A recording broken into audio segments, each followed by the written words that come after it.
Well, I got a cold, and so I decided to cook Ukrainian borsch, or basically a variation of it. This is my version. Look at that pot. Got it off Amazon. And so it has beets, cabbage, sweet peppers, mushrooms, potatoes, beets, diced tomatoes, and I just added some pre-cooked. Look at this, it's very thick. That's the way I like it. Some pre-cooked beans, fasol, and mushrooms. Did I mention mushrooms? So it's almost done. Yeah, man, love this stuff. This should go well with vodka. So I set up, that's the final 8 minutes, and then we're gonna turn it off and let it sit for 10 minutes. While it's doing that, we kind of like experimenting with the vertical orientation here. And I want to talk about this stuff.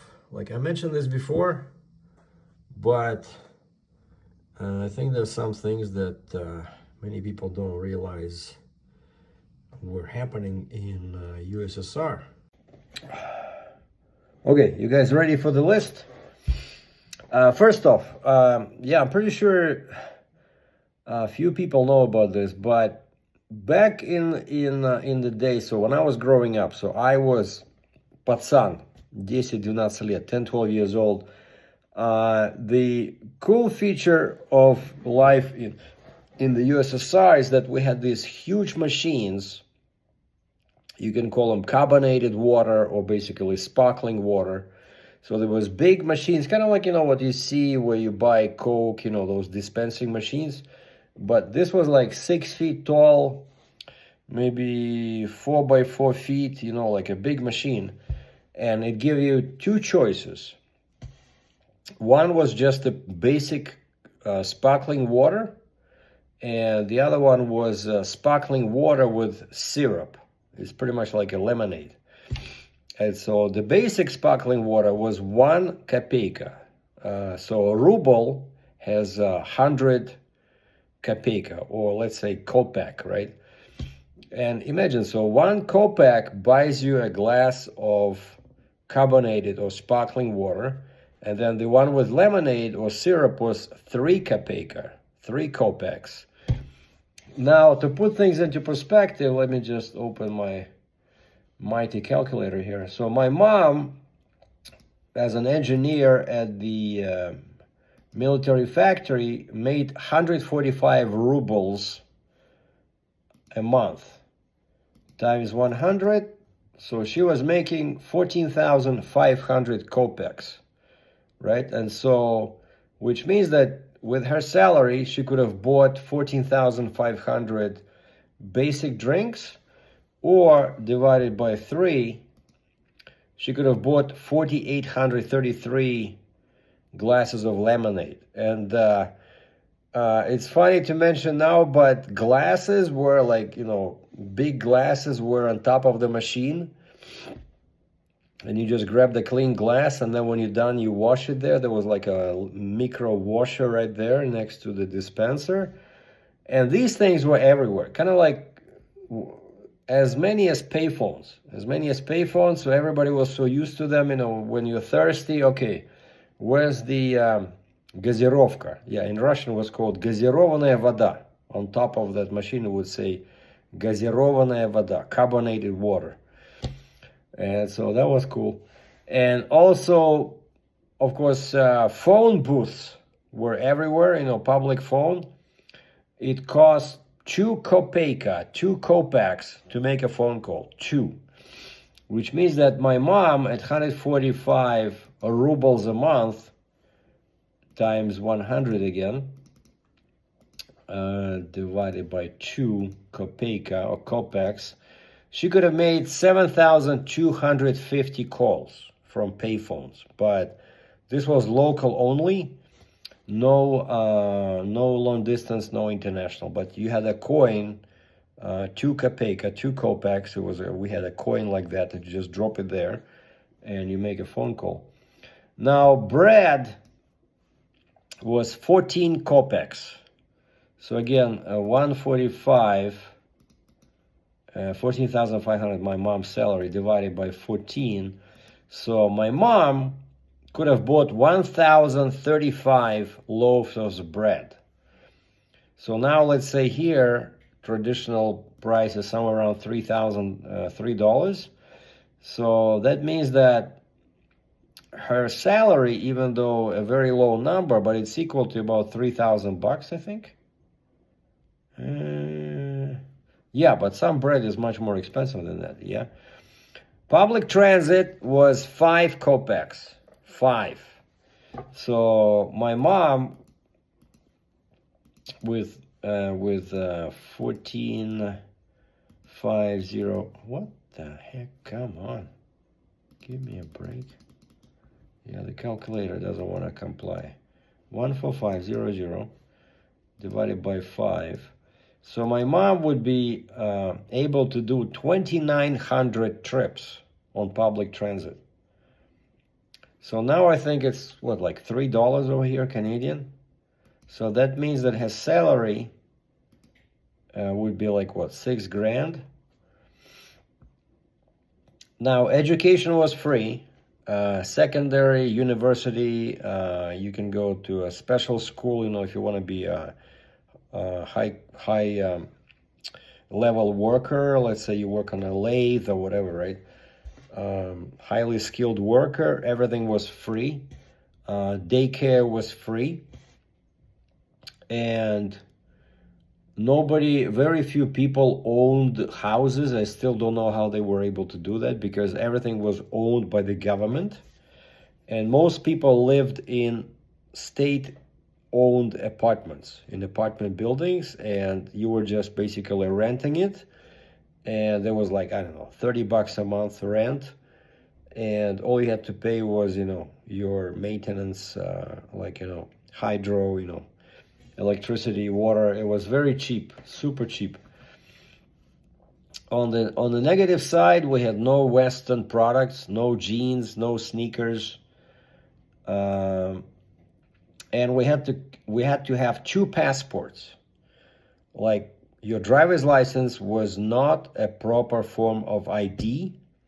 You must carry your passport with you 24/7. If police stops you and they ask you for your passport and you don't have one, they can put you in jail for up to 24 hours. But that passport, it was kind of like internal passport.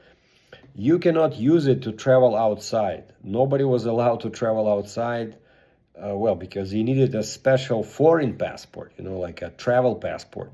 And to get that one, I don't even know how you would go about it. So basically, you would have to be like a diplomat or actor or whatever, ballerina, you know. So most people, we never, the only reason, like, my family ended up in Hungary is because my dad was in the military, and he was sent to serve in Hungary as a military pilot. But other than that, most people just had the regular passport, so you cannot travel outside of the country. And the most important part of that passport was a stamp, which kind of like a residency permit, or in Russian, propiska. So if you don't have that stamp, you cannot get a job.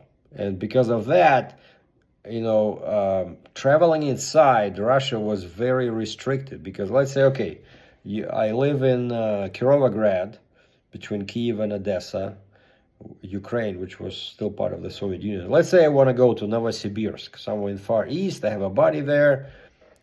I cannot, if I go there, yeah, I can buy a ticket. I can travel there. But I won't be able to get a job unless I get an apartment somehow. And you cannot buy them. Apartments were not for sale. So basically, the only way people were getting apartments was, let's say you get a job and then you work for a nice company and they have their own buildings and they assign you an apartment. And so, yeah, that was specifically designed to prevent people from traveling. Hold on, my soup is ready. And since a lot of my viewers came here because of trucking, one unusual thing you probably don't know is that until fairly recently, all the trucks in Soviet Union, well, let's say before the Soviet Union fell apart, all the trucks were gas trucks. They were running on gas. A typical ZIL, which means Завод имени Likhacheva, works named after Likhachov. I don't know who this Likhachov is, but anyway, I think then they changed it to Lenin. Завод имени Ленина, works named after Lenin. And the most popular one was like ZIL 130, ZIL, ZIL-130. And that was like a 5-ton truck with a single axle in the back. And then we also had the GAZ, which means Gorkovsky Автозавод. Automobile works in Gorky, which was the town in the middle of Russia. And so GAZ 53. By the way, let me see, maybe I can find them here. So these were typical trucks. ZIL 130.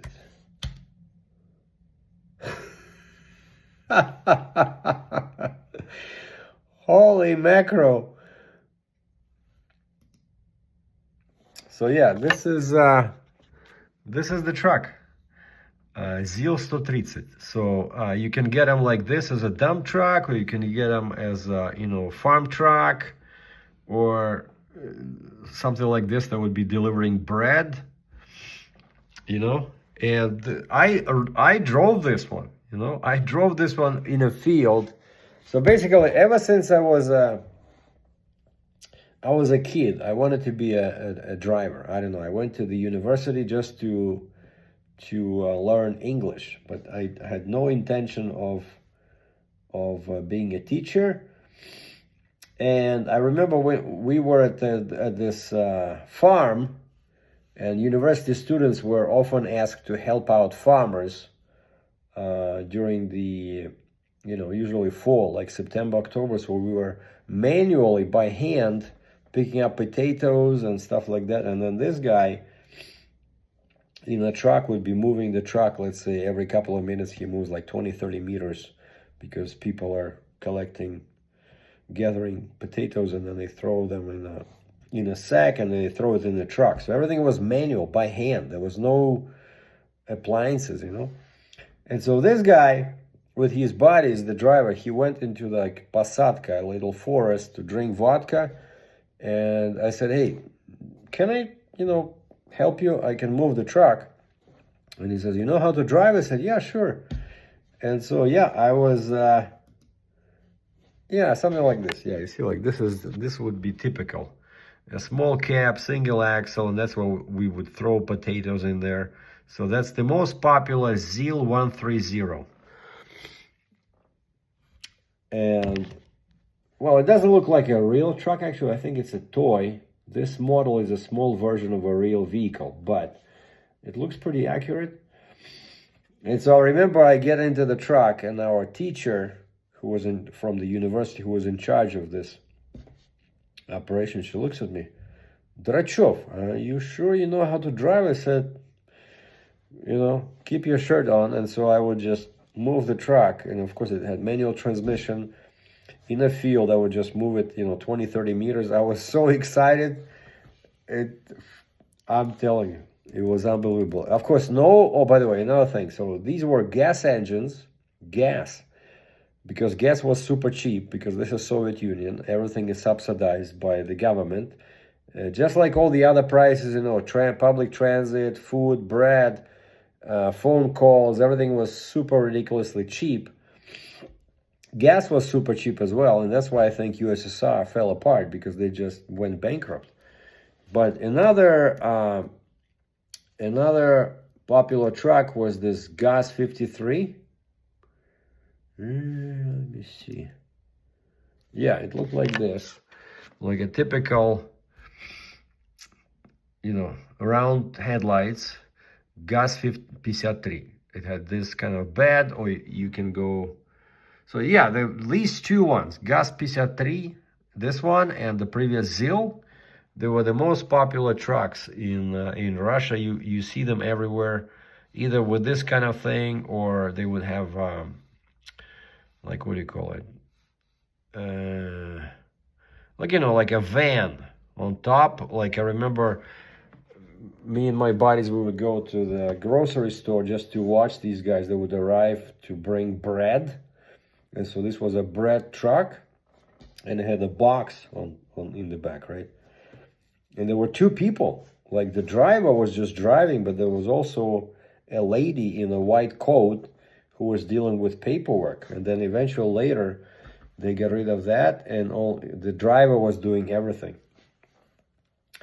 And and also, so no diesel trucks and no air brakes. All these were like regular hydraulic brakes. There was like a lever on the left side of the steering wheel. You just pull that lever, you know, like this. You pull it up, your brakes are on. Then you flip it down, the brakes are off. And of course they were leaking. But it's funny, like, until, I don't know, I think until like 90s, that's when they came up with a diesel engine for this other truck, Kamaz. But all these ZIL and gas, it was just gas engines, you know. I don't know why. And then, so again, so the state owned everything. Again, I'm talking about the Soviet Union. So no business was allowed. Like, you cannot just go start a company and do something. It was basically, you can end up in jail if they catch you. Let's say you buy, you know, like scalpers here, right? Let's say you buy tickets, but I mean, anything to do with trade, if you buy, let's say, something for 10 rubles and then sell it for 20, you can end up in jail. Because it was called like profiteering. It was a state crime. You know, you cannot make money on a business deal, and you cannot register a business because everything was owned by the government. And speaking about trucks, I think when I was already finishing the university, I called the office of the only trucking company we had, which was going internationally into Europe, was called Sovtransavto. Sovtransavto. And of course, it was owned by the government. And these guys actually had European trucks. You know, they had those cabovers, diesel trucks, you know, MAN, Volvo, whatever. So they had all the fancy trucks. And I read about them somewhere in some publication. And so I found their phone number. I called them. I said, how can I become a driver for your company? And I still remember the guy says, how much experience do you have with trucks? And I said, 0. I still have my B license. B, which was just for cars. And I couldn't even drive a taxi, because for a taxi, you need a commercial license. And B was just like amateur. They call it amateur license. And this guy pretty much laughed into the phone. You know, he says, hey, we have people waiting in line till a vacancy opens up, and they have 3, 5, 10 years of trucking experience. So he says, unless you get a, you know, job as a trucker, go to school, get your experience, and then maybe in a few years talk to us, you know.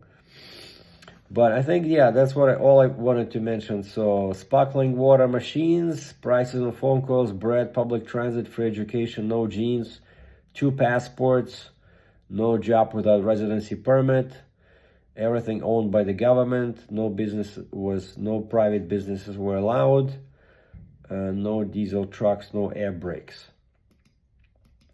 And can I think of something else? Well, yeah, unlike let's say Canada and the States, the most popular form of transportation when you have to go far was trains.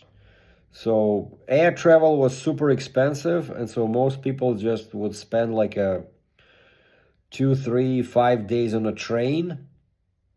And our trains had actually pretty comfortable German. They were all made in Germany. Sleeper cars, you know, they would have sleeper compartments, and like 4 strangers would sleep in one compartment, and there was like 4 beds in there with mattresses, you know, kind of like rolled up with a mattress and pillow. And then you go to the porter and you give him 1 ruble, and he gives you 2 sheets, a pillowcase, and if you want it, a blanket. And then you go back to your compartment, you know, spread your sheets, put the pillowcase on the pillow, and that's it.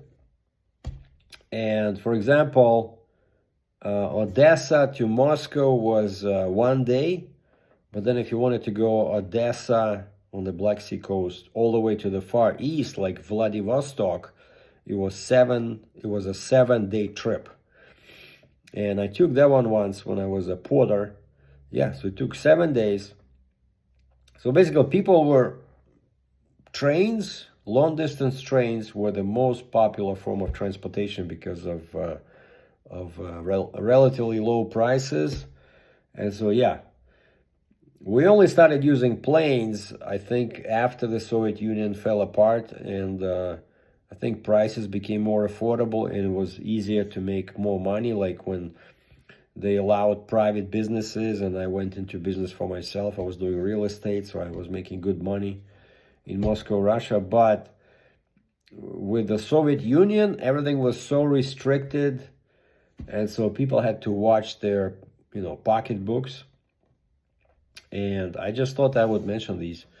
So that's what life in the Soviet Union was like. Oh, and another thing is, most TVs were black. We had like 3 channels, 1 federal for the Soviet Union, 1 for Ukraine, because I was in Ukraine, which was part of Soviet Union. And another one was for the city. So we had 1 city channel, 1 Ukraine or Republic channel, and 1 federal channel.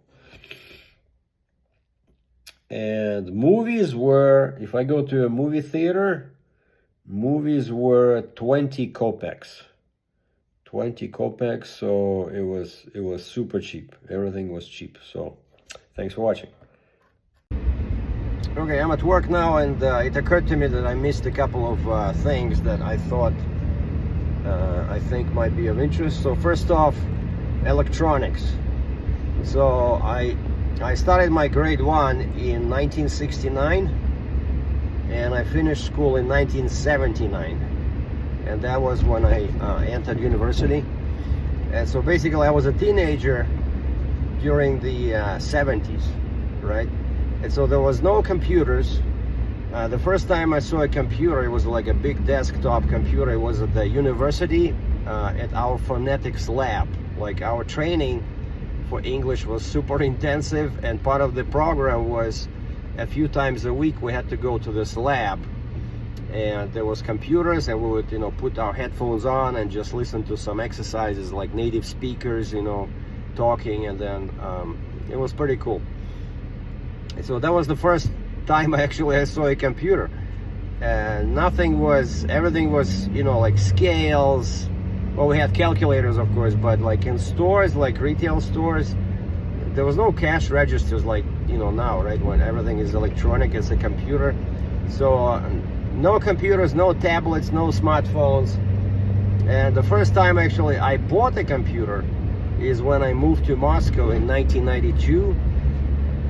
So I was 30 years old, 30. So I bought my first computer. It was $2,000 US, I still remember. It was a compact laptop. It was super fancy, you know, for those times. And then I was so afraid that somebody might steal it. I remember I used to carry it with me all the time. Whenever I go, and my mom came to visit, and she said, "Sergey, what is that little suitcase you're carrying?" I said, "Well, it's a laptop, you know. It's very expensive. It's $2,000, and I'm afraid to leave it in my rental apartment." So I'm being honest, you know. Those were the days. And so then, yeah, I just didn't feel comfortable with such an expensive computer for me. You know, $2,000 back then it was a lot of money in Russia, you know, in 1992. Turn left onto the ramp to Alberta. And so I took it back to the store, and I exchanged it for a desktop model. And I remember that for many years after that, I did not like laptops. I always preferred desktop computers because there's more, usually back then, right? desktop computers were much more powerful, more power, more memory. You can get a fancy monitor, you know, nice keyboard. So I think the next time I had a laptop, it's when I came to Canada, and as well, at first I had a couple of desktop computers, but then eventually I got I used Dell. Oh man, the guy lost his load over there. The guy had some metal pieces over there. They just fell off on the road. Man. Wow. Look at this. I guess he didn't tie him down properly. So, yeah, and for a long time I used Dell, and then eventually I switched to Apple. But before I had Mac computers, but they were all desktop models. Continue on Alberta 2 north for 5 kilometers. And so that's what I wanted to mention about computers. So no computers, right? But we were very advanced, I would say, in terms of radios. You know, like consumer radios. When I came here, I was surprised to see that there's nothing like that here. Basically, you go to a store and you buy a small, like a portable radio that can run on batteries, like 9-volt batteries, or you can plug it into the plug. And of course, in Russia it's 220 volts, not 110. And so that thing had a folding telescopic antenna on the top. Probably it was pretty tall, I don't know, 1.5 meters, like 6 feet. And it would go down, and then you fold it, and there was a handle on the top. So the radio was about probably, I would say, like 1.5 feet by, I don't know, 6 inches by 8 inches, you know. It was kind of like a mini suitcase. And it had long wave radio, like a couple of channels on long wave radio, and a bunch of channels on short wave radio, you know. And my favorite, when I started the university and I was learning English, my favorite pastime was wait for the night, because for some reason at night the reception was much better. And there's a dial, and you just, you move the thing to change the station. And I could hear BBC from Moscow. I could hear BBC in London. I could hear Voice of America in English from somewhere in Europe, like Czechoslovakia or something. Anyway, it was very long distance, you know. It was very cool, you know. So over here, right, by the time I came here, all radios were like FM, right, like small radios. But that shortwave, and you did not need any certification. They were perfectly legal. Everybody would, because recorders, players. We had these big players that used the spools of tape for music, but they were very heavy. And then small ones that were operating on batteries and had a cassette, those came much later, right? So that's how old I am. I remember these first massive players with spools of tape, kind of like you see now in studios, or so that was the evolution from spools to cassettes. Oh yeah, and I still remember, the discs, like 45s. We had some at home. So yeah, shortwave radio was pretty cool. 600 meters, take exit 268. And Country Hills Boulevard. one last thing I want to mention is booze. So for some reason, all our bottles, first off, beer was 12% alcohol, okay? Either 12 or 13, I remember it was crazy. Take exit 268. Wine, we had wine, and most alcoholics, the cheapest way to get drunk was to buy port wine, In 600 meters, or portvein in Russian, because it was kind of like sweet wine. Well, port wine, right? Same as here. Sweet wine at 20% alcohol. And it was the cheapest. I think like the big bottle, like 750 ml, was like 3 rubles, and you can get fairly drunk. So there's 3 people usually pool their resources together, 1 ruble each, and they would go buy this The Country Hills Boulevard and drink it Then use the somewhere right in lane the to turn backyard, left onto Country Hills Boulevard Northeast. And then of course we had vodka for simple people, and vodka came in At the 2 light, types use of the right bottles. lane to turn left onto Country Hills Boulevard Either Northeast. 250 ml, like 1/4 of a liter. In popular terms, like slang, it was called chikushka, meaning a quarter. So 250 ml, or you can buy vodka half a liter. There was no 750. I don't know, for some reason in Russia it was either 250 or 500. And then we didn't have any whiskey or brandy or anything like that.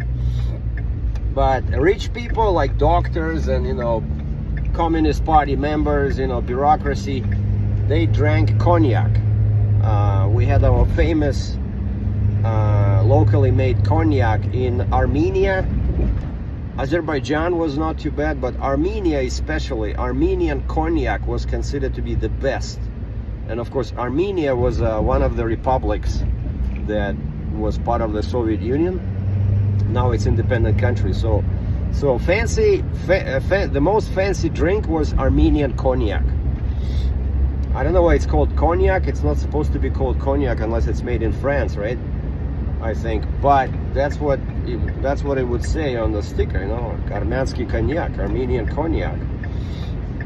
So cognac, vodka, beer, super strong, and port wine. So those were the weapons of choice for alcoholics in the Soviet Union.